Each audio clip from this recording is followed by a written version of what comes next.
রাসূলুল্লাহ বলেছেন আমার উম্মতের মধ্যে ৭৩ জন হবে, ৭২ জন জাহান্নামে যাবে, ১ জন জান্নাতে যাবে।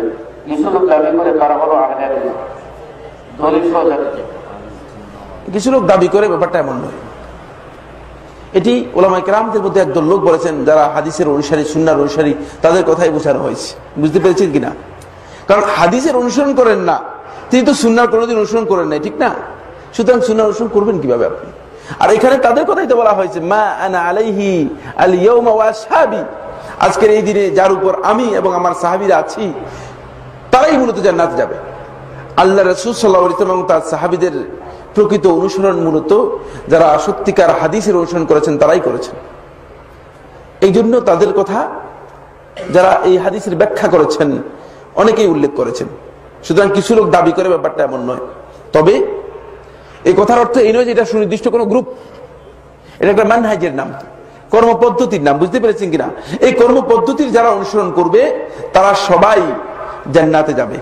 এই কর্মপদ্ধতি থেকে যারা বিচ্যুত হবে তারা জান্নাতে যেতে পারবে না। এটা একটা কর্মপদ্ধতির নাম। সেই কর্মপদ্ধতি রাসূল সাল্লাল্লাহু আলাইহি ওয়াসাল্লাম এমন ভাবে আমাদেরকে জানিয়ে দিয়ে গেছেন যাতে করে উম্মতের একজন সাধারণ জ্ঞানী, যার কাছে কোনো জ্ঞান নেই, কোনো পড়ালেখা নেই, সেও কি করতে পারে? এই পথটা বাছাই করতে পারে। বুঝতে পেরেছেন? মা আনা আলাইহি ওয়া আসহাবি, যার উপর আমি এবং আমার সাহাবীরা যার উপর প্রতিষ্ঠিত আছি। তিনটা প্রশ্ন, রাসূল সাল্লাল্লাহু আলাইহি ওয়াসাল্লাম কি করেছেন, রাসূল সাল্লাল্লাহু আলাইহি ওয়াসাল্লাম কি বলেছেন, সাহাবীরা কি করেছেন। এই তিনটা প্রশ্ন যখন আপনি করবেন তখন সুন্নাত এবং বেদাত কি হয়ে যাবে? জাহির হয়ে যাবে। যদি এই তিনটা প্রশ্নের উত্তরে না আসে সেটা ইসলামী শরীয়তে সুন্নত হওয়ার আর কোনো সুযোগ।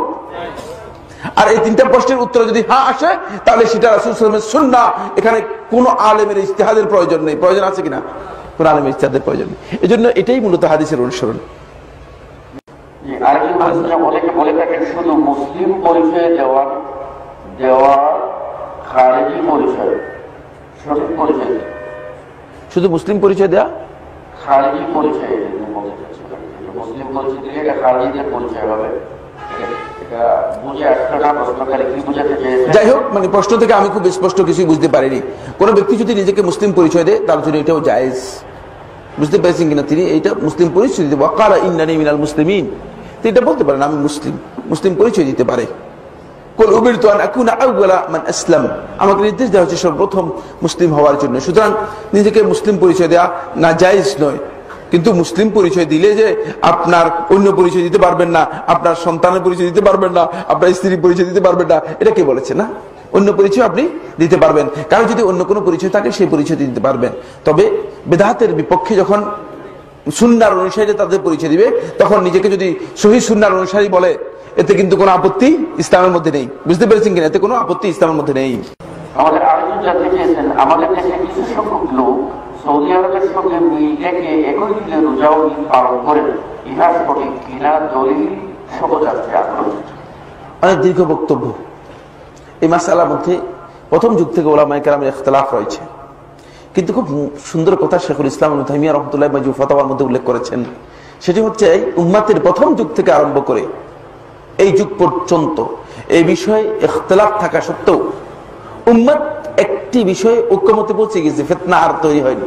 সেটা হচ্ছে এই যে ভূখণ্ডে আছে সেই ভূখণ্ডে চাঁদ দেখে তারা ঈদ করার এই বিষয়ে ঐক্যমতে পৌঁছে গেছে। এবং এই বিষয়টি ইস্তাকাররা আলাইহিল আমর, এটার উপর মূলত মানুষের বিধান কি হয়ে গেছে?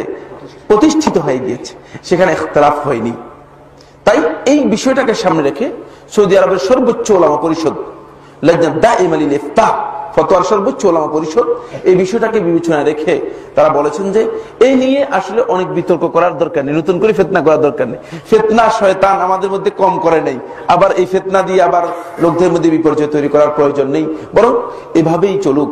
আর রাসূল সাল্লাল্লাহু আলাইহি ওয়াসাল্লামের হাদিসের সাপোর্ট এই ক্ষেত্রে শক্তিশালী।